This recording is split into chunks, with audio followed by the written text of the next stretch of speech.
Bismillahirrahmanirrahim. Assalamualaikum warahmatullahi wabarakatuh.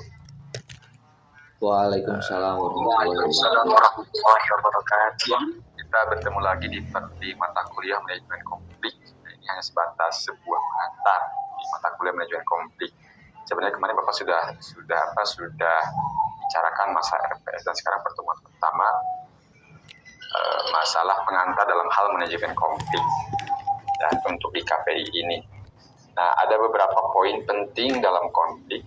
Nah, sebagai pendahuluan, dalam kehidupan sosial manusia di mana saja dan kapan saja tidak pernah lepas dari yang namanya konflik. Konflik apapun itu. Jadi konflik itu hal yang paling mendasar, paling fundamental dalam setiap kehidupan manusia. Itu sebagai konsekuensi logis karena manusia itu adalah homo sosion ataupun homo sosial. Jika kita misalkan lahir ke muka bumi ini tidak terlepas dari ruang lingkup sosial. Meskipun nanti kemudian konflik pun bukan hanya terjadi karena antar individu dengan individu, tapi kadang-kadang ketidakpuasan pun itu termasuk konflik. Jadi hal yang naluriah, hal yang fundamental. Contoh kecil misalkan ketika manusia diciptakan pun pertama kali oleh Tuhan Allah, Adam, ja'ilun fil ardi khalifah, itu pun sama-sama konflik antara komentar malaikat kepada Tuhan Allah. Ataj'alu fiha ma yufsidu fiha wa yasfiku dima'a, maka kita katakan, oh ya Allah, apakah Engkau ingin menciptakan seorang manusia atau seorang khalifah yang nantinya akan saling bikin rusak? Yang kedua adalah saling menumpahkan darah. Tapi kata Tuhan Allah, ini alamu malah ta'lamu. Ini konflik juga. Tidak sepahaman antara rencana Allah dengan pengetahuan yang dialami oleh malaikat. Ketika terjadi diciptakan Adam pun khalifah, Adam pun sama-sama konflik. Sama. Dia bisa tahan ketika diam di surga, maka kata Tuhan Allah, diam di surga, wala taqrabah hadis saja, jangan. Satu syarat, kamu tidak boleh mendekati pohon itu, apalagi memakannya. Dia tabah, dia kuat. Tapi apa terjadi? Ternyata dia konflik ketika Hawa diciptakan. Dia secara pribadi kuat, tapi ketika istrinya ingin mencicipi buah kholi, pada akhirnya dia tergerus. Ini konflik ketidaksesuaian. Mulai konflik individu dengan individu, konflik antar satu dengan yang lainnya. Dan itu kadang-kadang sistemik pula konfliknya, bukan hanya Adam dan Hawa, tapi ada orang ketiga ataupun pihak ketiga yang mendorong mereka untuk berkonflik, sehingga terusirlah Adam dari surga. Itu sebagai dasar ataupun fundament dalam kehidupan manusia bahwa konflik itu harus ada. Ya, kalau misalkan dulu tidak konflik, mungkin kita tidak akan ada, cukup Adam dan Hawa saja di surga. Yang kedua, ada beberapa hal yang bisa menjadi alasan berkonflik. Alasan kenapa mereka bisa berkonflik. Karena kenapa kita hidup di muka bumi ini tidak terlepas dari konflik. Di antaranya adalah masalah ketimpangan yang menimbulkan kecemburuan terhadap pihak tertentu. Ini hal yang fundamental, ini hal yang mendasar. Adanya ketimpangan menimbulkan kecemburuan. Misalkan Iman cemburu ketika misalkan Bapak kasih nilai A, kalau Iman C, misalkan Pak, padahal saya itu rajin kuliah, rajin bertanya, tapi kok saya, ketimpangan atau kecemburuan. Ya. Ekonomi pun sama, ketika sama-sama si A dan si B misalkan bekerja di suatu perusahaan, jam kerjanya sama, apapunnya sama, tapi ada perbedaan misalkan masalah penggajian, masalah ekonomi, penghasilan, maka itu pun akan menimbulkan konflik. Yang selanjutnya adalah budaya. Budaya apalagi, perbedaan budaya kalau kita tidak bijak, kita tidak bersikap inklusif terhadap perbedaan budaya, maka konflik yang terjadi. Ini tidak sedikit beberapa contoh ataupun kasus-kasus konflik yang didasari muatan-muatan budaya. Madura dengan Dayak, konflik Madura dengan itu konflik Poso, dan di antaranya. Begitupun misalkan di Kuningan, Cigugur, kalau misalkan masyarakat Kuningan, Cigugur tidak bijak menghadapi suatu permasalahan, maka terjadi konflik pula. Kita dengan etnis Cina, etnis Tionghoa, itu sedikit. Ini muatan konflik, alasan berkonflik ketika ada perbedaan budaya. Karena setiap budaya mempunyai ciri khas masing-masing. Kita dengan Batak punya ciri khas masing-masing, Sunda dengan Batak, Sunda Jawa. Kalau kita tidak paham dengan karakteristik budaya, maka konflik pun tidak akan terelakkan. Dan yang ketiga, ada alasan berkonflik itu adalah karena adanya agama. Apalagi kita tahu dalam beberapa teori agama bahwa agama itu ada klaim kebenaran menurut versi agamanya masing-masing. Bapak mungkin agak sedikit melebar dalam teori agama, dalam konflik agama ini. Semua agama ada klaim kebenaran terhadap agamanya masing-masing. Islam menganggap bahwa Islam adalah agama paling benar menurut versi Islam.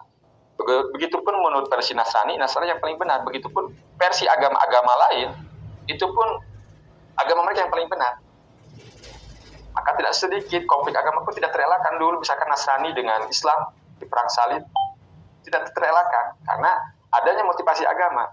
Maka wajar ketika seorang sosiolog agama mengatakan bahwa agama itu menjadi muatan utama dalam konflik.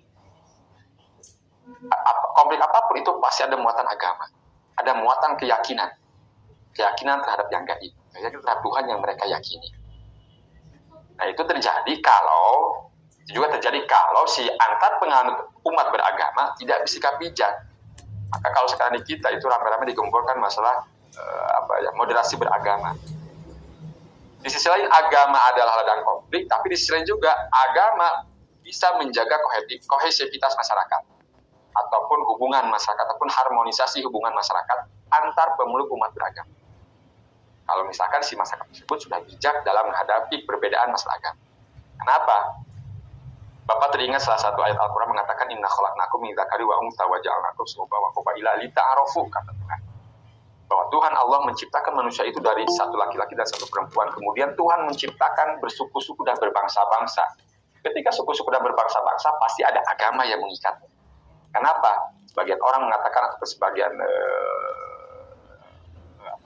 ilmuwan mengatakan bahwa agama itu adalah pengikat suatu peradaban. Ketika peradaban maju, ketika bangsa maju pasti ada motivasi agama. Mesir bisa maju kenapa? Karena ada muatan ataupun motivasi keberagaman mereka.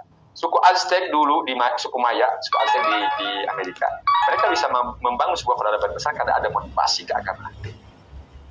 Itu agama bisa menjaga kohesivitas, bisa menjaga kesatuan umat. Tapi di sisi agama pun ada negatifnya kalau penganut umat beragama ini tidak bijak, bersifat eksklusif terhadap agama yang diyakini.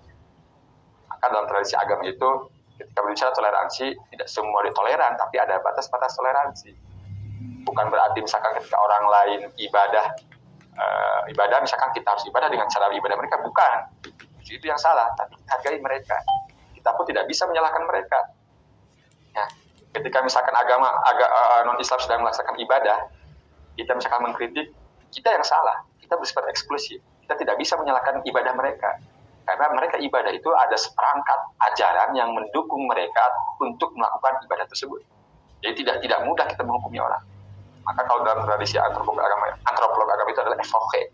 Jadi tunda dulu justifikasi terhadap orang. Orang melakukan apapun itu, apalagi dalam beragamaan, itu pasti ada landasan ataupun seperangkat ajaran yang mendukung mereka untuk melakukan itu. Nah, itu beberapa alasan ketika manusia berkonflik. Terus lagi adanya ketimpangan-ketimpangan tersebut menyebabkan adanya keinginan masyarakat di dalam suatu wilayah untuk mempunyai suatu bentuk otoritas sendiri dalam mengatur wilayah. Nah, ini ketimpangan tersebut tadi untuk mengatur wilayahnya, mengatur wilayahnya. Keinginan tersebut ditunjukkan dengan adanya gerakan-gerakan separatis dan pemberontakan oleh masyarakat yang merasa dirinya dirugikan. Tidak sedikit terjadi. Maka Bapak tambahkan nih, kembangkan. Di dalam teori antropologi agama itu atau studi agama-agama ada yang disebut namanya New Religious Movement ataupun gerakan keagamaan baru. Nah, gerakan keagamaan baru itu sudah muncul sekarang di era-era sekarang. Itu tergantung kondisi sosial geografis di suatu kampung, di suatu masyarakat. Ketika para penjaga agama, dalam hal ini kalau dalam istilah kiai atau ustadz, tidak bisa memberikan suri tauladan yang baik bagi masyarakat, maka gerakan-gerakan yang berbentuk pemikiran maupun gerakan-gerakan yang berbentuk keagamaan itu tidak akan terelakkan. Kalau para penjaga agama tidak bijak dalam memberikan fatwa ataupun memberikan pemahaman kepada masyarakat. Begitupun gerakan-gerakan separatis ini bisa terjadi bukan hanya di ruang lingkup keagamaan, ada sosial movement, gerakan sosial. Itu terjadi karena apa? Karena mungkin kebijakan pemerintah tidak pro terhadap rakyat dan itu dianggap merugikan kepentingan rakyat. Contoh tidak sedikit, gerakan-gerakan separatis di Indonesia yang berbentuk gerakan sosial. Gerakan 212, kemarin misalkan gerakan demo, masa kenaikan BBM. Karena bagi mereka yang demo, mereka merasa dirugikan ketika kebijakan pemerintah menaikkan tarif BBM. Begitupun gerakan-gerakan yang lainnya. Nah itu, ya, sehingga memunculkan adanya gerakan-gerakan separatis. baik yang berbentuk social movement ataupun religious movement, baik yang berbentuk gerakan sosial maupun gerakan keagamaan. Itu terjadi bukan hanya di negara kita, itu terjadi di semua negara-negara yang ada di muka bumi. Itu terjadi gerakan-gerakan ini. Ya. Lanjut ke definisi, masalah definisi. Konflik adalah bentuk perasaan yang tidak beres, yang melanda hubungan antara satu bagian dengan bagian lain. Satu orang dengan orang lain, satu kelompok dengan kelompok lain. Ini mencakup konflik, pengertian konflik secara keseluruhan. Bukan hanya perbedaan tidak beres yang ada dalam diri kita dengan teman, bukan.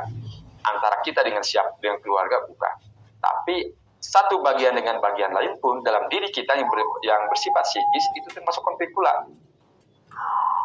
Kita misalkan berpikir bahwa ketika misalkan kita rajin bekerja, pasti kita kaya. Tapi kenyataannya tidak sedikit orang yang rajin kerja miskin pula. Ekonominya cukup. Nah, itu berarti ketidakberesan antara satu bagian yang lain dengan bagian yang lainnya. Antara dasolin dan dasein kalau dalam bahasa Indonesia. Antara keinginan ataupun cita-cita dan kenyataan itu tidak sesuai. Tidak berbarengan. Nah, itu adalah konflik secara psikis. Ada lagi tadi satu orang dengan orang lain sama-sama konflik kepentingan juga. Ketika Iman mengatakan bahwa KPI sebesar sekarang ini harus seperti ini tahapannya kalau ingin sukses, maka misalkan ada perbedaan pendapat dengan yang lain sehingga terjadilah konflik, baik itu konflik yang bersifat manifest maupun konflik yang bersifat laten. Ya. Baik konflik yang bersifat nanti interpersonal maupun konflik yang bersifat intrapersonal, baik konflik yang bersifat realistis maupun konflik yang bersifat non-realistis, meskipun nanti oleh Bapak dijelaskan di bagian-bagian konflik. Nah, satu kelompok dengan kelompok lain sama. Masyarakat kampung dengan kampung A dengan kampung B pada tetanggaan, tidak sedikit mereka berkonflik karena perbedaan kepentingan, perbedaan pandangan dalam membangun masyarakat. Terjadilah konflik.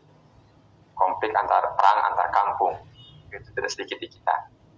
Kalau di beberapa daerah di luar Jawa, konflik antar etnis, konflik antar suku itu tidak sedikit terjadi. Karena perebutan kekuasaan, masalah wilayah, masalah otoritas. Si adat, misalkan ke kampung, kepala adat ini ingin membangun wilayah seperti ini, yang lain pun sama, sehingga perbedaan. Bertemulah perbedaan kepentingan tersebut dalam satu titik, maka konflik pun tidak akan terelakkan. Poin yang kedua, masalah konflik itu adalah situasi yang terjadi ketika ada perbedaan pendapat atau perbedaan cara pandang di antara beberapa orang, kelompok, ataupun organisasi. Perbedaan cara pandang dan pendapat. Kita berargumen, kita berdiskusi, berdebat, gitu. Kita ditontonkan dengan di media-media ketika misalkan di anggota-anggota dewan lagi berdebat, itu konflik pula karena perbedaan pandangan dalam memberikan kebijakan ataupun memberikan aturan cara kerja dalam membangun bangsa. Ya, itu. Baik bersikap individu, kelompok, maupun organisasi ini hampir ada. Poin yang ketiga adalah sikap saling mempertahankan diri sekurang-kurangnya di antara dua kelompok yang memiliki tujuan dan pandangan berbeda. Sikap mempertahankan diri ataupun egois terhadap diri pribadi kita, egosentris. Kalau dalam bahasa agama itu eksklusif, menganggap diri paling benar. Itu merupakan ladang definisi konflik pula. Bahwa menurut saya adalah pendapat saya yang paling benar. Sifat egois, sifat individualistik itu merupakan tadi konflik pula. Dalam upaya mencapai satu tujuan sehingga mereka dalam posisi oposisi bukan kerjasama. Sehingga pada akhirnya misalkan kalau di HNJ KPI ketika ada orang yang dua kandidat, biasanya kandidat yang kalah itu kalau dia egois maka dia akan jadi oposisi. Tidak kerjasama dengan pemenang. Begitupun ini dicontohkan dalam beberapa pemilu di kita, misalkan ketika beberapa kandidat presiden yang kalah, dulu itu dia oposisi. Tapi ada juga yang masuk ke sistem dengan cara kerjasama. Itulah konflik. Ya. Jenis-jenis konflik tadi beberapa sepintas sudah sebutkan. Pertama, Han dan Mekap. Konflik terbagi dua. Pertama, konflik intrapersonal, konflik ataupun konflik intrapersonal. Konflik yang terjadi dalam diri individu manusia. Misalnya ketika keyakinan yang dipegang individu itu bertentangan dengan nilai budaya masyarakat. Misalkan iman, keyakinannya bukan keyakinan, cara pandang atau ritual keagamaan meskipun sama-sama Islam. tapi cara pandang ataupun cara berkeyakinan iman dalam hal ritual agama, misalkan yang diajarkan oleh orang tua, itu berbeda dengan suatu waktu iman menikah dalam masyarakat berbeda pula. Itu terjadi konflik perasaan. Apakah kita akan mempertahankan keyakinan yang diwariskan oleh orang tua, oleh guru-guru kita, ataukah kita ikut ritual agama ataupun kebiasaan ibadah dalam suatu masyarakat tertentu? Itu konflik intrapersonal, konflik perasaan. Itu tergantung individu. Ya. Adapun nantinya kalau dalam bahasa sosiologi itu, apakah kita nanti si individu itu akan terpengaruh oleh struktur di luar dirinya, ataukah kita akan mempengaruhi struktur dalam bahasa ilmu sosiologi itu? Apakah iman suatu waktu nanti akan bisa merubah masyarakat, ataukah iman akan ikut andil dalam aturan yang telah ada dalam masyarakat? Itu konflik perasaan, konflik yang bersifat intrapersonal. Nanti pilihannya ada di kalian, ada di individu masing-masing. Nah, konflik intrapersonal ini bersifat psikologis yang jika ia tidak mampu diatasi dengan baik dapat mengganggu bagi kesehatan psikologis atau kesehatan mental. Ya, individu yang bersangkutan. Ini, ketika misalkan kita tidak bisa, ketidakmampuan kita terhadap kultur ataupun budaya masyarakat sehingga kita tidak masuk, maka itu akan menjadi penyakit mental ataupun kesehatan psikologis. Dikenal kalau dalam bahasa sosiologi itu ada namanya patologi sosial ataupun penyakit dalam masyarakat. Itu terjadi karena itu diantaranya si individu tidak mampu beradaptasi dengan kondisi lingkungan yang ada di lingkungannya.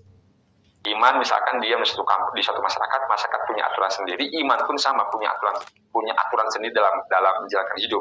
Ketika iman tidak bisa beradaptasi dengan kebiasaan di masyarakat, maka iman dengan sendirinya akan terasingkan, akan terisolasi dengan sendirinya. Dan lebih parah lagi, jika suatu waktu misalkan keterasingan tersebut dibiarkan, maka akan menjadi patologi sosial. Pengangguran, kenakalan remaja, itu mereka yang merupakan tadi tidak bisa masuk ke budaya ataupun aturan yang telah diterapkan oleh masyarakat. Jangan jauh-jauh ke masyarakat, masyarakat kelas saja, misalkan masyarakat kelas KPI ini.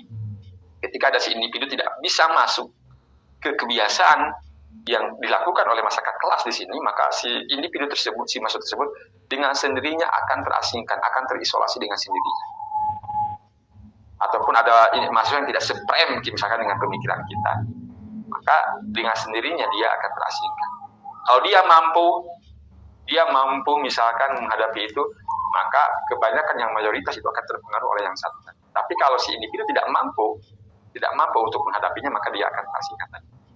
Bisa saja kesehatan mental atau kesehatan psikologi jadi pemurung yang tadinya aktif, misalkan ketika dia tidak masuk dalam suasana baru itu tidak bisa masuk, maka dia akan murung, mentalnya terganggu. Nah, apakah nanti dengan diekspresikan dengan marah-marah, murung ataupun cuek, gitu, ataupun dengan apatis, nah itulah itu merupakan konflik intrapersonal. Yang kedua, ada konflik interpersonal, ialah konflik yang terjadi antara individu. Kelompok ini terjadi dalam setiap lingkungan sosial, seperti dalam keluarga, kelompok teman sebaya, sekolah, masyarakat, dan negara. Ini terjadi. Contoh kasus misalkan iman di kelas pasti ada konflik interpersonal dengan teman-teman kelas. Baik iman dengan individu maupun iman dengan kelompok masyarakat yang ada di KPI, dalam hal ini di kelas. Itu pasti terjadi. Apakah nanti asal mula konfliknya itu adalah karena perbedaan pandangan? Bisa. Apakah karena perbedaan keyakinan? Bisa. Keyakinan itu bukan dalam keyakinan agama, tapi perbedaan dalam ritual agama, dalam keyakinan keagamaan bisa. Ataupun misalkan bisa saja konflik karena perbedaan status sosial. Ekonomi misalkan, ada teman di kelas misalkan yang kaya, pakai mobil, maka kita pun akan sedikitnya itu akan ada alasan untuk terjadinya konflik. Itu. Maupun dalam hal ini masyarakat dengan negara. Ya tadi seperti Bapak sampaikan, masyarakat dengan negara misalkan menghukumi masyarakat karena misalkan masyarakat tidak mau diatur, tidak taat aturan, maka negara biasanya menghukum dengan cara misalkan banyak cara lah. Ketika kemarin misalkan kasus kanjuruhan, negara langsung turun tangan membereskan masalah kasus kanjuruhan, Aremania. Begitupun misalkan masyarakat yang berkonflik dengan negara, ketika misalkan kebijakan pemerintah itu tidak pro rakyat, maka masyarakat tadi kata Bapak di awal melakukan gerakan-gerakan separatis baik yang berbentuk social movement maupun yang berbentuk religious movement. Ya, baik di dalam sebuah kelompok intragrup maupun antar kelompok interkelompok atau intergroup. Nah, itu dalam jenis konflik. Yang kedua, Bapak ngambil seorang sosiolog, Louis Kusser. Konflik juga terbagi dua kata si Kusser. Mengatakan bahwa pertama adalah konflik realistis. Yang kedua adalah konflik non-realistis. Konflik realistis adalah berasal dari kekecewaan terhadap tuntutan-tuntutan khusus yang terjadi dalam hubungan dan dari perkiraan kemungkinan keuntungan para partisipan. Nah ini sering terjadi, ini sering kita lihat. Ada kebijakan misalkan kampus yang tidak sesuai dengan keinginan mahasiswa, maka mahasiswa turun, demo ke fakultas, demo ke jurusan, demo ke kampus. Nah, itu merupakan konflik realistis. Ya. Kenapa? Ketidakpuasan mahasiswa terhadap kebijakan tertentu, misalkan. Begitupun kemarin Bapak contohkan tadi, ketika misalkan kebijakan kenaikan BBM itu dirasa merugikan rakyat, maka tidak sedikit orang turun ke jalan. Itu. Ya. Contohnya para karyawan kalau di perusahaan, contohnya para karyawan yang mogok kerja karena tadi tuntutan mereka berupa kenaikan upah atau gajinya dinaikkan. Ya, itu merupakan contoh konflik yang realistis. Yang kedua, konflik non realistis, konflik yang bukan berasal dari tujuan saingan yang antagonis, tetapi dari kebutuhan untuk meredakan ketegangan. Untuk meredakan ketegangan, maka biasanya konflik non realistis. Paling tidak dari salah satu pihak. Kusser menjelaskan misalkan gini, dalam masyarakat yang buta huruf, pembalasan dendam biasanya melalui ilmu gaib seperti tulus, santet, dan lain-lain. Itu masyarakat awam. Konflik non realistis itu merupakan untuk meredakan ketegangan. Ketika misalkan kita tidak mampu untuk melawan si A, maka bisa saja dia konflik realistis, bisa saja konflik non realistis. Konflik realistis kalau dia berani pasti dia ngomong. Tapi kalau konflik non realistis pasti dia menggunakan dengan cara-cara mistik seperti yang Kusser katakan. Entah itu santet, entah itu apapun itu.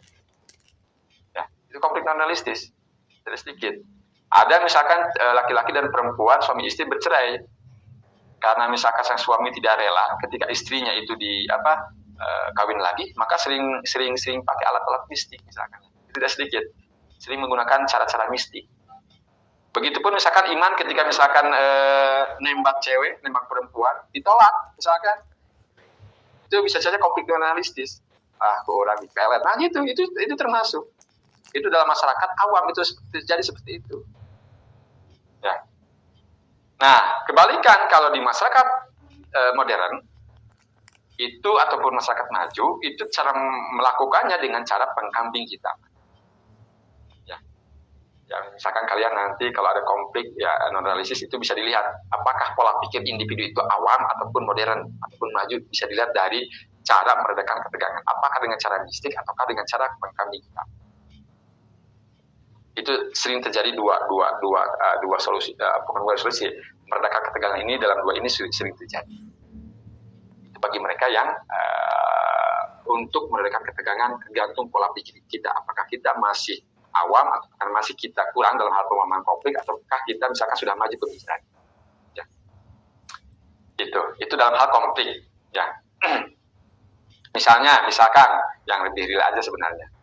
Si A dan si B nikah misalkan terjadi konflik, maka biasanya untuk meredakan konflik itu dengan cara perundingan. Perundingan di meja hijau. Entah itu jatuhnya nanti cerai ataupun apapun, itu urusan lain nanti. Tapi nanti biasanya dalam hal penyelesaian konflik untuk meredakan ketegangan di antara kedua belah pihak ini sering kadang-kadang memakai cara-cara non realistis. Kalau mereka misalkan pola pikir sudah maju, maka suka ada dihadirkan pihak ketiga. Misalkan kata si suami, karena saya mentalak istri itu karena istri diindikasi selingkuh dengan cowok lain. Ada pihak ketiga. Begitupun misalkan si istri menjawab, saya menggugat cerai suami itu karena suami bermain cewek dengan cewek lain. Itu suka dipengkambing hitaman. Ataukah misalkan karena ekonomi bisa. Misalkan si perempuan menggugat cerai si istri karena faktor ekonomi yang tidak mumpuni. Tidak bisa memenuhi kebutuhan hidupnya. Itu pengkambing hitaman. Ataukah bisa tadi dengan cara-cara gaib. Ilmu mistik bisa saja terjadi.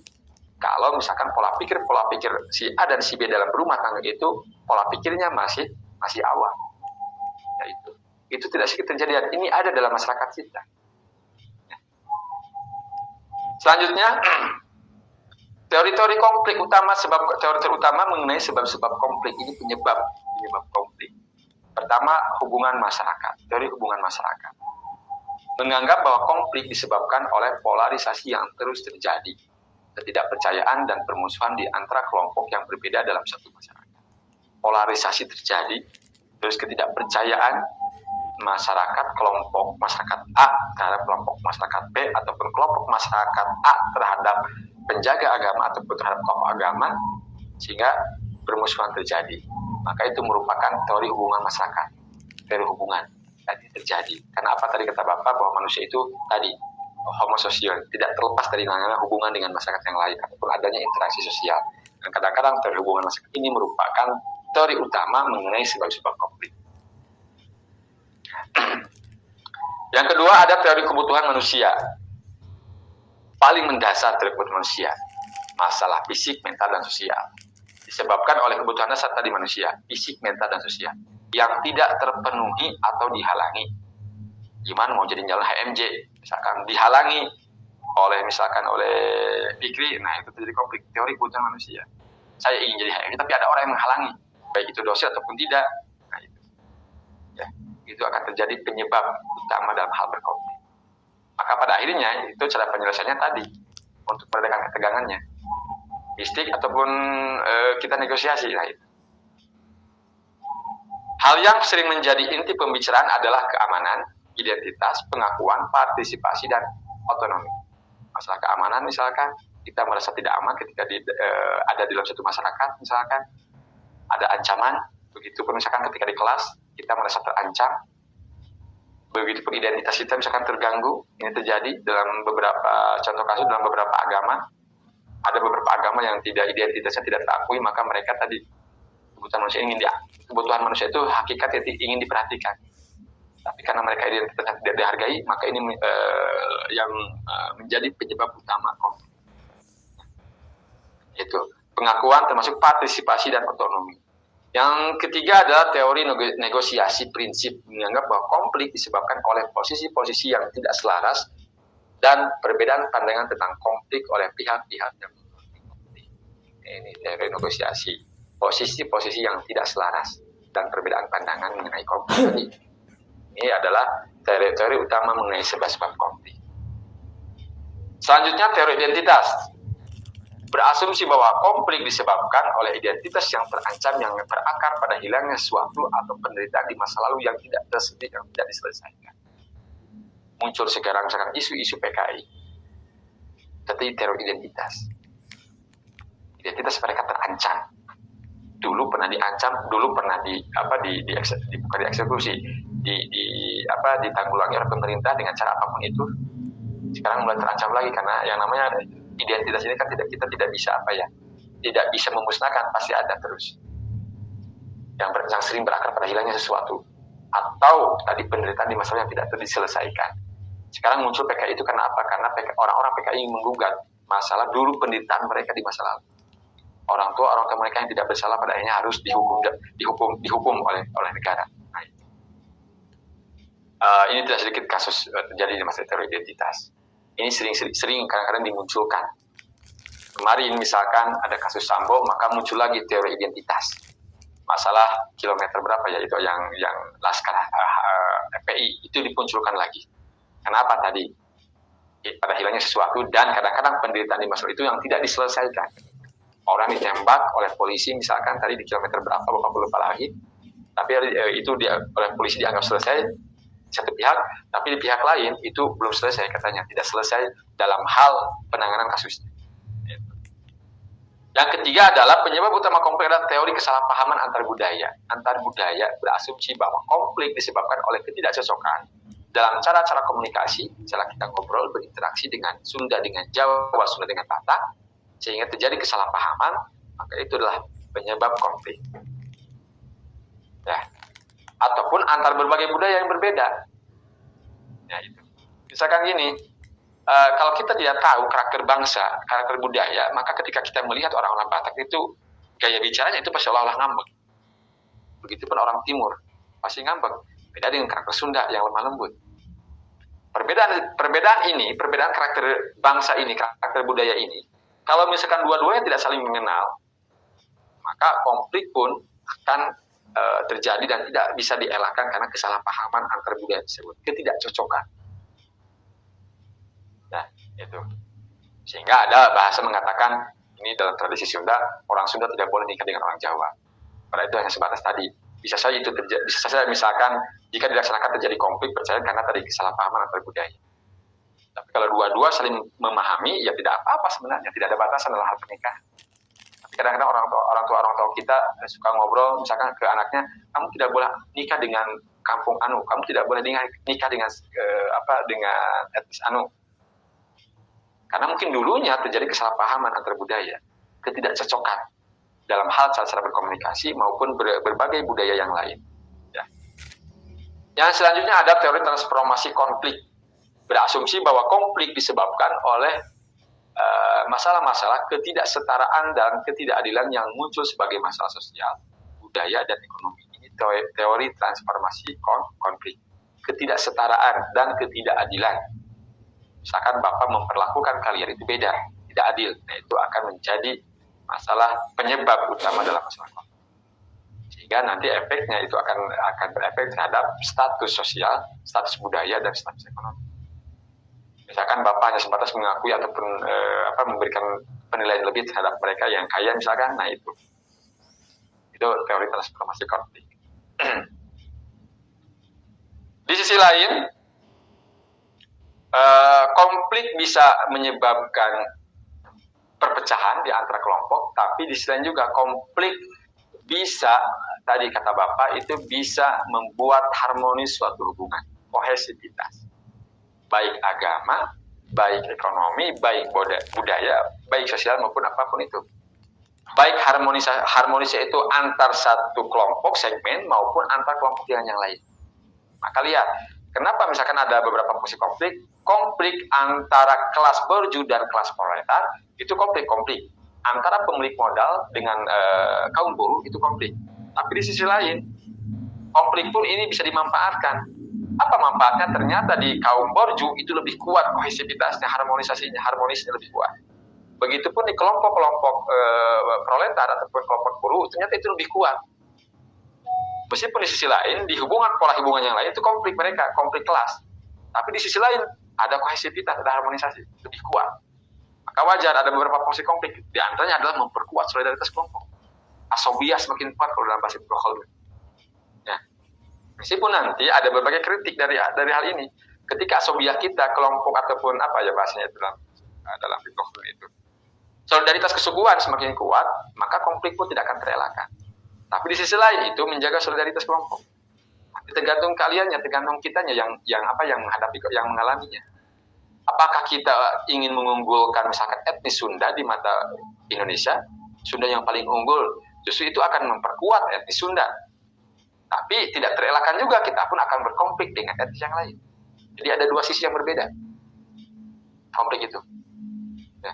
Begitupun misalkan konflik antar kampung, menurut iman orang Kuningan paling baik, paling unggul. Sehingga menafikan orang non-Kuningan. Itu akan konflik dengan yang lain, akan konflik misalkan dengan Bapak yang orang Tasik. Ke orang Kuningan yang baik, orang Tasik lah yang baik. Itu konflik di satu sisi, tegang pola hubungan. Tapi di sisi lain, kelompok akan menambah solidaritas di antara kelompok. Ternyata ketika itu terjadi, maka kelompok misalkan masyarakat Kuning itu kan lebih solid. Ya misalkan gini, ketika misalkan kelas KPI misalkan akan mengadakan futsal, nah, dengan misalkan orang-orang di teknik nih, di sisi lain berkonflik karena turnamen itu merupakan konflik tapi di manage konfliknya. Nah, di sisi lain konflik kita dengan orang teknik, orang kita misalkan KPI menganggap kita harus yang terbaik, kita harus menang. Begitu orang teknik, perbedaan pandangan tadi, perbedaan tujuan dan perbedaan pandangan konflik terjadi. Dengan cara apa? Kompetisi. Tapi di sisi lain ternyata solidaritas kelompok KPI itu lebih kuat.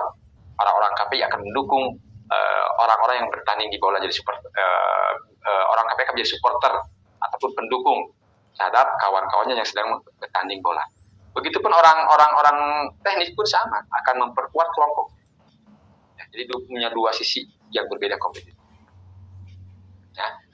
Yang kedua, konflik dengan kelompok lainnya dapat menghasilkan solidaritas di dalam kelompok tersebut, dan solidaritas itu bisa mengantarnya kepada aliansi dengan kelompok-kelompok yang lainnya. Misal Bapak di sini contohkan konflik Poso Islam dan Kristen. Misalkan di Poso Islam Kristen telah mengundang simpati dan empati dari kelompok lainnya. Sekarang Bapak contohkan di sini kehadiran kelompok Wahabi misalnya yang masuk ke Poso untuk membela Islam dan Muslim yang sedang berseteru di Poso.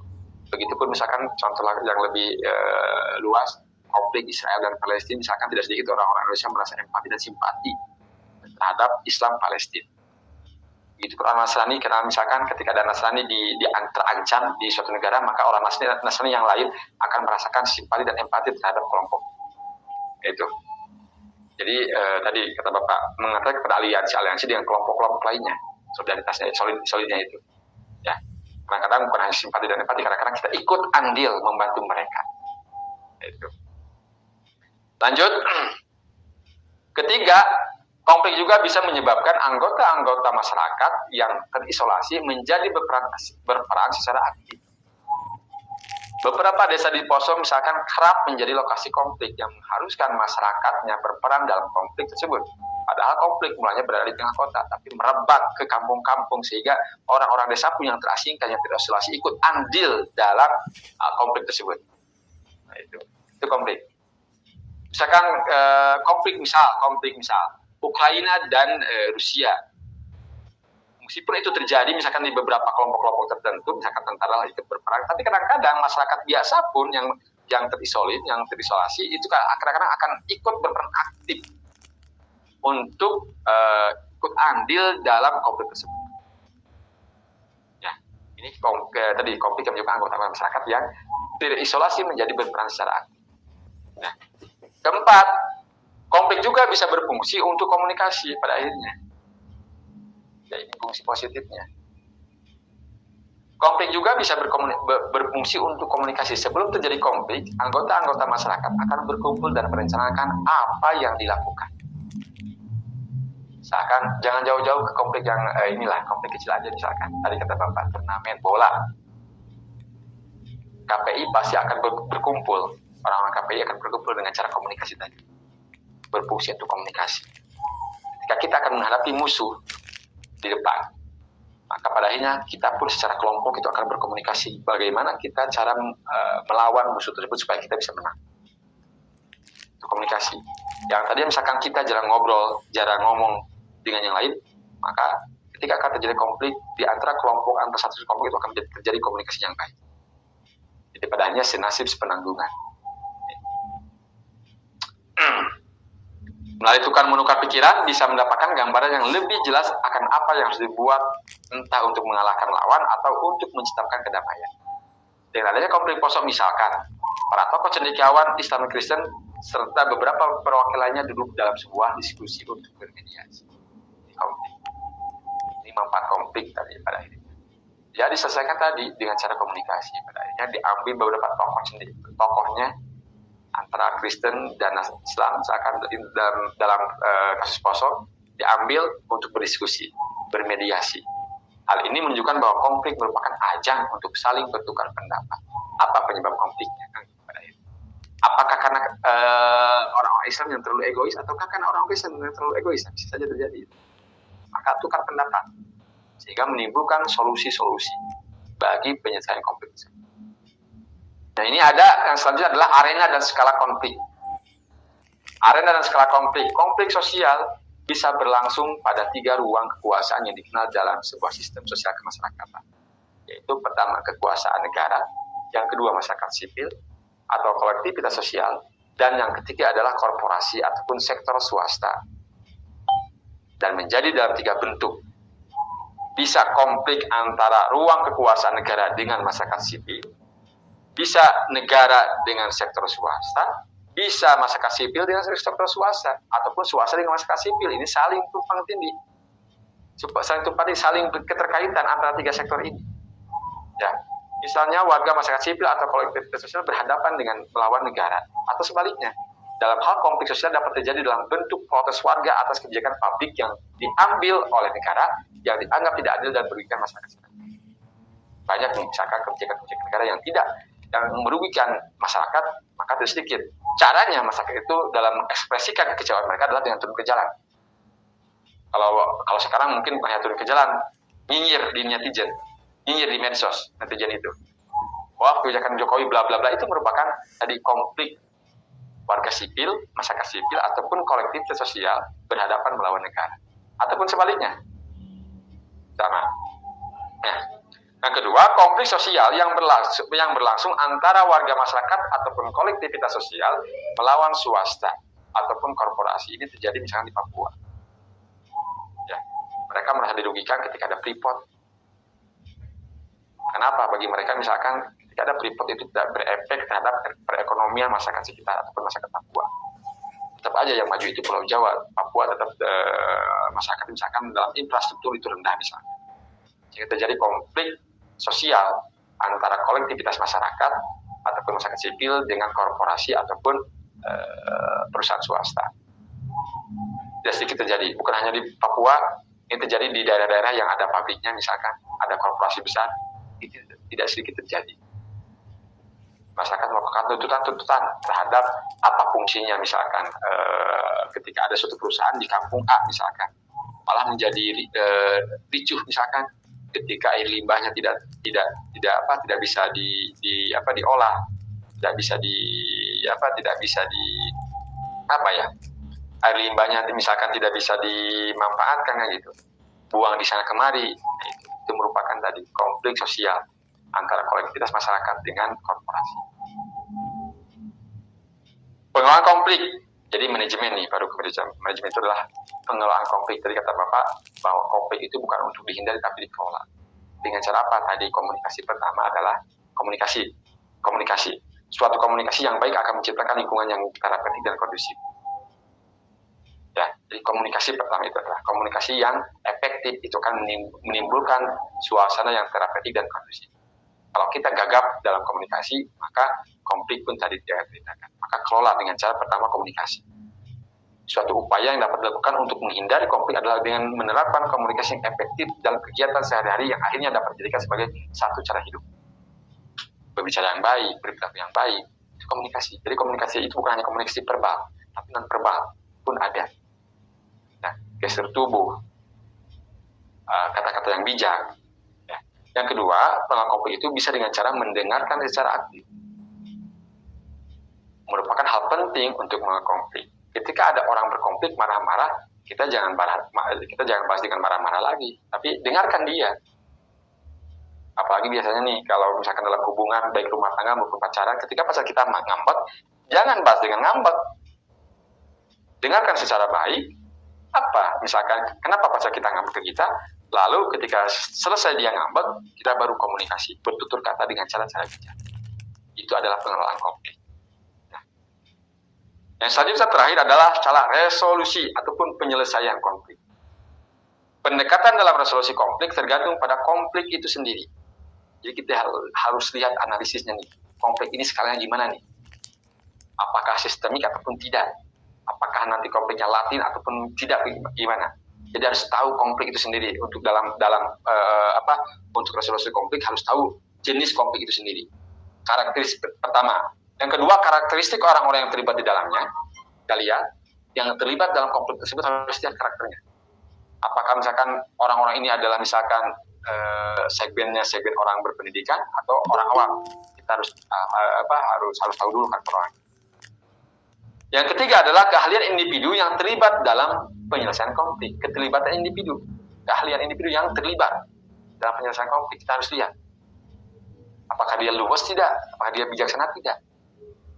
Selanjutnya adalah pentingnya isu yang menimbulkan konflik. Ini isunya harus ini. Harus diperhatikan juga. Ini dalam resolusi konflik. Ya. Dan yang terakhir adalah kesediaan waktu dan itu untuk resolusi konflik. Bagaimana misalkan ada cara kemampuan orang untuk resolusi konflik? Ini ada beberapa kemampuan. Pertama adalah harus punya kemampuan orientasi. Kemampuan orientasi dalam resolusi konflik meliputi pemahaman individu tentang konflik dan sikap yang menunjukkan anti kekerasan, kejujuran, keadilan, toleran, dan harga diri.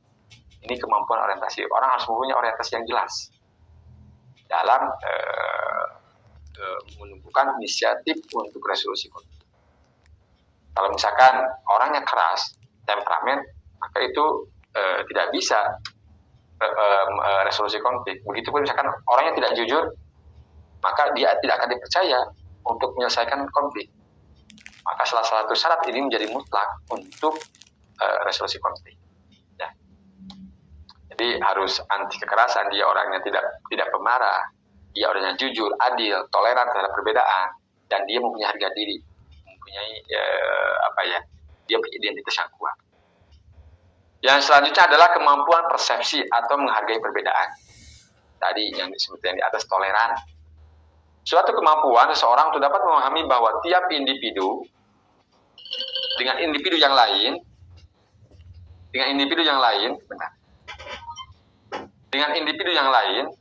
berbeda, mampu melihat situasi seperti orang lain melihatnya, empati, dan menunda untuk menyalahkan atau memberi penilaian sepihak. Ini kemampuan persepsi atau menghargai perbedaan. Ya, perbedaan misalkan budaya, perbedaan agama, perbedaan cara pandang. Ini harus salah satu syarat penting untuk resolusi konflik.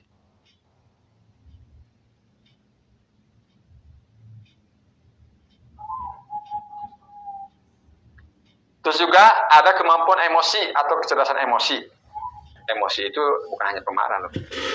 Jadi kemampuan untuk mengelola berbagai macam emosi termasuk di dalamnya adalah rasa marah, takut, frustasi, dan emosi negatif lainnya.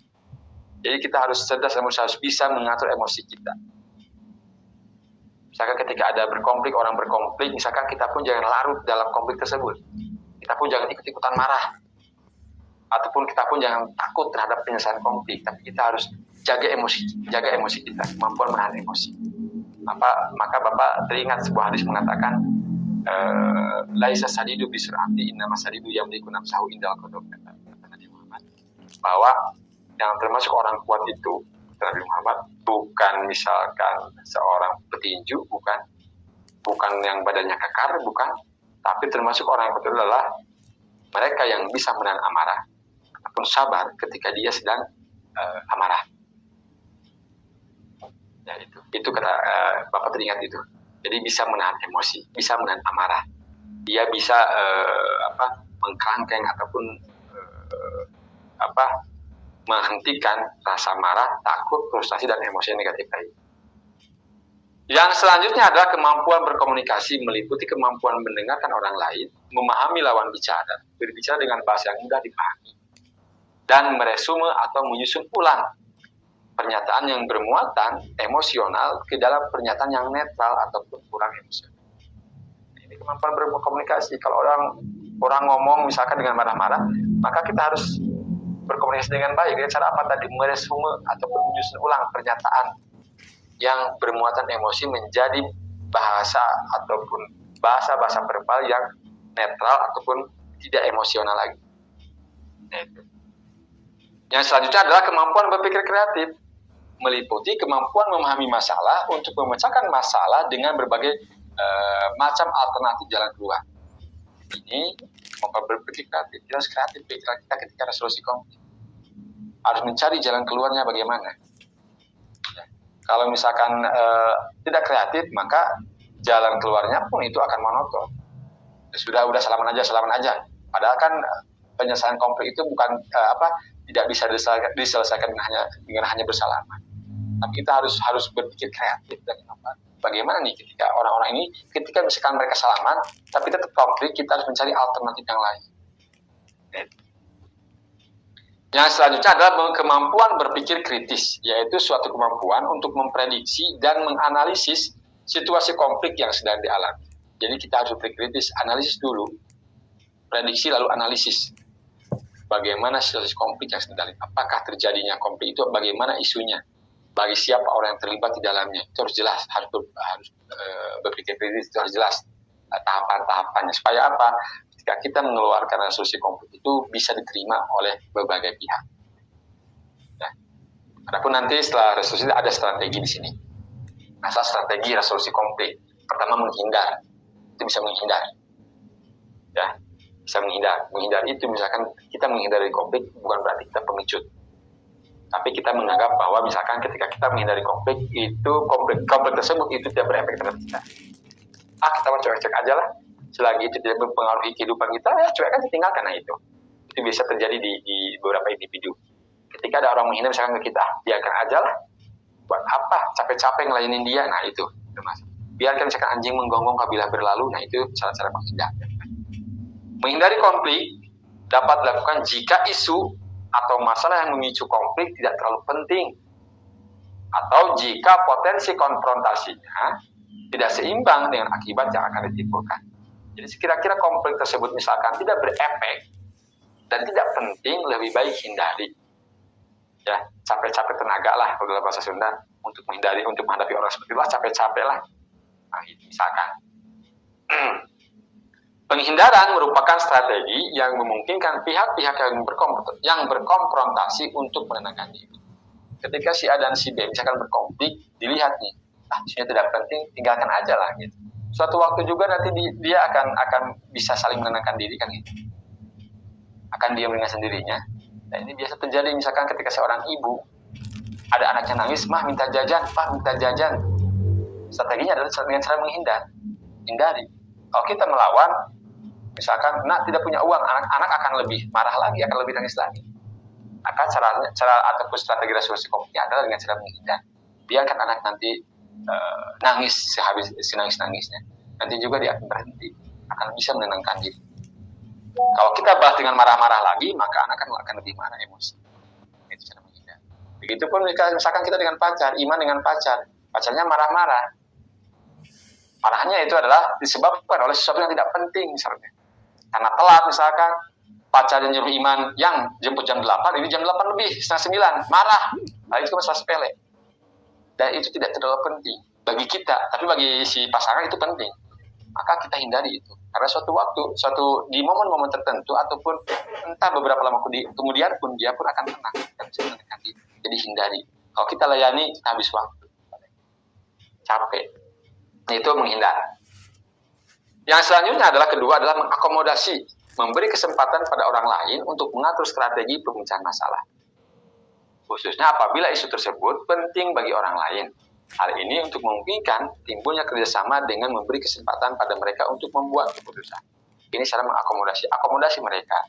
Ya, bisa cara menghindar kalau isunya tidak penting, tapi kalau misalkan isunya penting, akomodasi. Ayo, mau apa kamu? Apa? Kenapa marah gitu? Kenapa kamu marah? Apakah karena ini? Oh tidak, misalkan. Sehingga tadi pada akhirnya nanti kita dengan yang berkonflik itu bisa membuat keputusan. Oke, kalau gitu kita sepakati aja bersama, itulah. Itu adalah strategi resolusi konflik. Ya. Dan ini sering terjadi dalam hubungan individu dengan individu, tadi kata Bapak, individu dengan masyarakat maupun masyarakat dengan masyarakat. Yang selanjutnya adalah kompetisi. Gunakan metode ini jika Anda percaya bahwa Anda memiliki lebih banyak informasi dan keahlian yang lebih dibanding dengan yang lainnya, atau ketika Anda tidak ingin mengkompromikan nilai-nilai Anda, maka dengan cara kompetisi. Itu bisa strategi resolusi konflik. Tadi kompetisi bola, seperti halnya misalkan Bapak, siapa yang ingin nilai A, maka kompetisi ini. Yang pertama yang tugasnya bagus, yang banyak bertanya misalkan, nah itu kompetisi. Itu strategi dalam resolusi konflik. Daripada kalian misalkan ngobrol terus, karena itu kan ngobrol itu, ketika Bapak ngajar kalian ngobrol, itu konflik batin bagi Bapak. Maka caranya adalah tadi dengan cara kompetisi. Supaya mereka berperan aktif dan fokus ke materi, maka Bapak kompetisikan misalkan. Itu adalah strategi resolusi konflik. Yang selanjutnya adalah kompromi atau negosiasi. Masing-masing memberikan dan menawarkan sesuatu pada waktu yang bersamaan, saling memberi dan menerima, serta meminimalkan kekurangan semua pihak yang dapat menguntungkan semua pihak. Jadi di antara kelebihan dan kekurangan di antara kedua belah pihak itu saling curhat pada ini. Kelebihan kita jadi kekurangan orang jadi kelebihan kita. Itu cara kompromi atau negosiasi. Ya. Selanjutnya, memecahkan masalah ataupun kolaborasi. Bisa kita pecahkan masalah bareng-bareng. Ketika ada masalah, maka kita bisa pecahkan masalah itu dengan pacar kita, dengan siapapun itu. Ayo kita pecahkan masalah ini. Ini masalah kita berdua, nah misalkan gitu. Jika kita misalkan punya pacar, yang ini sebenarnya masalah kita berdua, ayo kita selesaikan bareng-bareng. Kita kolaborasi, memecahkan masalah dalam menghadapi konflik tersebut. Nah, dan di sini perlu adanya satu komitmen dari semua pihak yang terlibat untuk saling mendukung dan saling memperhatikan satu sama lain. Itu adalah dalam memecahkan masalah, resolusi konflik dengan cara memecahkan masalah ataupun kolaborasi. Nah itu. Dan ini dalam resolusi konflik, tadi dibacakan ke Bapak, ini ada yang lupa. Sudah tergantung eskalasinya juga nanti, ataupun skalanya. Kalau misalkan skalanya skala kecil, itu bisa dengan cara menghindar. Tapi kalau skalanya besar, misalkan itu tidak bisa dengan cara menghindar ataupun dengan cara apa. Apalagi skalanya yang lintas negara. Negosiasi gagal, apapun gagal, yang seperti apa yang telah Bapak sampaikan ini gagal, maka biasa di meja perundingan. Itu konflik negara. Dulu misalkan negara kita pernah konflik fisik antara RI dengan NKRI dengan misalkan dengan Aceh, dengan GAM. Negosiasi tidak bisa, misalkan menghindar tidak bisa, maka perjanjian Helsinki, perjanjian internasional yang dianggap bisa menyelesaikan konflik. Dulu pun sama dalam tradisi Islam, ketika Sayyidina Ali, misalkan Ali bin Abi Thalib konflik dengan Muawiyah, negosiasi sudah tidak bisa karena perbedaan keyakinan tadi agama, perbedaan paham. Sehingga dengan apa? Dengan cara tahkim ataupun dengan cara arbitrase. Itu adalah pengantar dalam manajemen konflik. Ada yang mau bertanya? Cukup.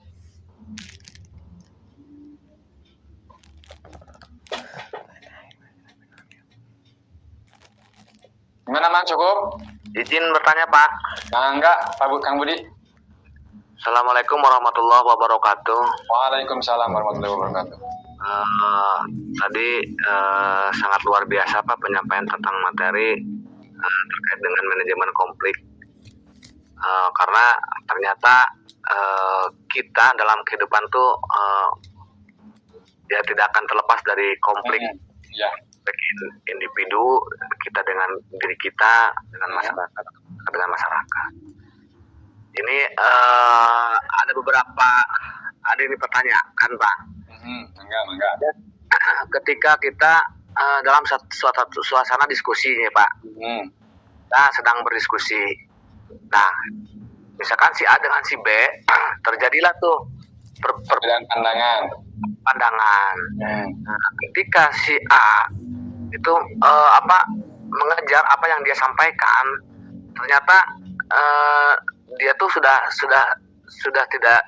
melenceng lah Pak, intinya seperti itu kan, sudah tidak sesuai lagi, tapi tetap si A itu tetap mempertahankan gitu Pak, mempertahankan dengan argumennya sendiri gitu, sedangkan itu sudah tidak relevan lagi dengan apa yang didiskusikan gitu Pak. Nah, ini langkahnya seperti apa gitu kita untuk menghandle tipe seperti itu gitu Pak. Itu Pak, terima kasih. Ya. Terima kasih Kang Budi. Yang pertama tadi masalah dalam resolusi konflik ataupun manajemen konflik, pengelolaan konflik. Pertama, hal yang paling pertama adalah lihat pertama isu konfliknya. Mereka berdebat tentang apa? Kalau isunya itu dianggap penting, maka kita bisa selesaikan. Bisa kita manage konflik tersebut dan bisa kita keluarkan resolusinya.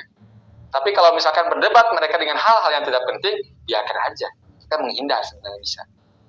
Maka tadi kata Bapak, di manajemen konflik itu pertama lihat isunya, yang kedua lihat orang yang sedang berkonflik. Intinya itu dua aja dulu. Ketika misalkan kita menyelesaikan konflik, dua-duanya tetap ngotot nih. Tapi ini isunya penting dan dua-duanya tetap ngotot, maka kita kompromikan dengan mereka. Kita rekam, tadi kata Bapak sudah sampaikan di resolusi konflik, kita catat dengan telekomunikasi yang efektif, kita catat resume apa-apa yang telah mereka inginkan, perbedaan pandangan tersebut, si A dan si B, lalu kita resume, lalu kita sampaikan kembali. Si A misalkan menyampaikan dengan emosi, maka kita sebagai mediator atau dalam hal menyelesaikan konflik, sampaikan juga, tapi dengan cara-cara intonasinya yang datar. Supaya apa? Supaya apa yang kita berikan kepada mereka itu bisa diterima. Begitu. Kalau misalkan dua orang berdebat, kita misalkan menyelesaikan konflik dengan cara ngambek, itu tidak efektif. Rangkum pola pikir si A, rangkum pola pikir si B, lalu kita negosiasikan ataupun kompromikan dua-duanya. Oh, udah, cukup. Jadi maksud si A adalah ini nih, Kang. Nah, cara kita bisa menurunkan egonya gitu kan. Ketika kita sudah menganggap bahwa si A ini dengan argumen yang ini kita kan misalnya ini sing eleh Pak, itu contohnya gitu ya Pak. Jadi kita ego karena muncul itu Pak. Ya. Kalau misalkan konfliknya dengan kita dengan orang yang egonya tinggi, maka kita pun tidak bisa dengan egois lagi, Kang Budi. Oh ya, siap. Ya. Tapi misalkan kita di pihak ketiga, dua-duanya ego. Kalau konflik individu dengan individu, pihak ketiga, dua-duanya ego, maka kita turunkan ego, dilerai. Tersebut. Jadi pada akhirnya kita memberikan komunikasi yang baik. Hey, kamu Kang, tidak boleh karena karakter seperti ini, kita jelaskan karakter dua-duanya masing-masing. Ya, siap. Tapi kalau misalkan individu dengan kita langsung dengan Kang Budi, misalkan Bapak nih egonya tinggi, egois, marah-marah ke Kang Budi tidak bisa dengan marah-marah kalau ingin menyelesaikan konflik. Tapi tadi dengan cara-cara komunikasi efektif. Itu terjadi di masyarakat maju. Tapi kalau masyarakat awam, nah paling si Bapak nih saya marah-marah, awas nanti teluh. Nah, itu masyarakat awam biasa gitu. Karena ketidakmampuan kita terhadap menghadapi konflik tersebut. Kalau masyarakat maju, Pak bukan saya Pak, tapi si A tuh Iman yang nyontek itu bukan saya. Yaitu konflik pasti ada, cuman tergantung kitanya dalam resolusi konflik. Nah ini biasanya gini Kang Budi. Maka tadi kata Bapak, kalau orang yang cenderung menghadapi masalah, bukan menghindar. Ya, itu orang akan luas dalam menyelesaikan konflik. Orang akan bijak. Nyantai aja lah, gampang. Ketika ada orang berkelahi, mulai gampang. Tapi coba kalau orang misalkan suka menghindar konflik, dia pasti akan takut ketika ada konflik. Maka ini tergantung keluasan seseorang individu. Contoh gini, ketika Kang Budi setiap hari itu konflik dihindari aja terus. Dihindar terus konflik apapun, baik konflik yang isunya penting ataupun tidak, dihindari semua. Maka kita pun akan menjadi ciut, akan penakut. Tapi misalkan kalau kita ditempa dalam kehidupan kita, dalam kehidupan sehari-hari, dihadapi dengan masalah konflik dan kita hadapi itu, maka kita akan lebih luas dalam menghadapi konflik, dalam membuat masalah meresolusi konfliknya. Itu kemudian ini tergantung keluasan orang dalam resolusi konflik. Ini kan hanya sebatas teori. Ya, pada akhirnya kembali ke individu dalam menghadapi. Maka tadi kata Bapak di awal-awal, konflik itu sebisa mungkin jangan dihindari, kecuali konflik yang tidak bermanfaat. Kalau konflik-konflik yang dianggap penting itu misalkan menghina saya, menghina siapapun itu, menghina orang tua, jangan dihadapi. Orang misalkan orang lain menghina orang tua saya, biarkan aja lah, jangan dihadapi, tapi harus kita jangan menghindari, tapi harus kita hadapi. Berikan pemahaman kepada mereka bahwa orang tua saya ataupun saya tidak seperti apa yang kalian bicarakan. Berikan pemahaman dengan komunikasi yang baik. Kalau mau. Ya. Siap Pak, makasih Pak. Ada lagi yang mau bertanya? Rizka mau bertanya? Enggak Pak, mohon maaf Pak. Iya, cukup. Man, cukup? Cukup Pak. Ya, kalau cukup, hatur nuhun pada kawan-kawan mahasiswa yang telah hadir dalam kuliah online ini. Jadi selebihnya nanti kalau ada apapun ataupun ada pertanyaan terkait manajemen konflik, boleh nanti japri ke Bapak. Bapak terbuka. Intinya kita sharing informasi. Bapak bukan menggurui, tapi akhirnya sebatas menyampaikan informasi apa yang Bapak ketahui, sampaikan ke kalian. Ya. Jadi Rizka, Ratna, Bu Nining, ataupun yang lainnya, Iman, Kang Budi, konflik itu hadapi. Sekecil apapun konflik sih bisa mungkin hadapi. Meskipun tadi ada kata Bapak di teori itu harus menghindar, tapi alangkah baiknya kita hadapi apapun itu. Karena itu akan menempa kedewasaan kita dalam meresolusi konflik. Itu akan menempa kebijaksanaan kita, kedewasaan kita. Ya. Dan akan melatih bagaimana caranya kita berpikir untuk menyelesaikan konflik. Baik dengan komunikasi verbal maupun dengan gestur maupun komunikasi non verbal. Nah itu dalam hal penyelesaian konflik. Ya, sakit kapi hatur, mohon maaf apabila ada kata-kata yang kurang enak ataupun kata-kata tidak bermanfaat yang salah. Ya, Bapak manusia biasa, banyak kelemahan. Wallahul muwaffiq ila aqwamit thoriq. Wassalamualaikum warahmatullahi taala wabarakatuh. Waalaikumsalam warahmatullahi wabarakatuh. Wabarakatuh.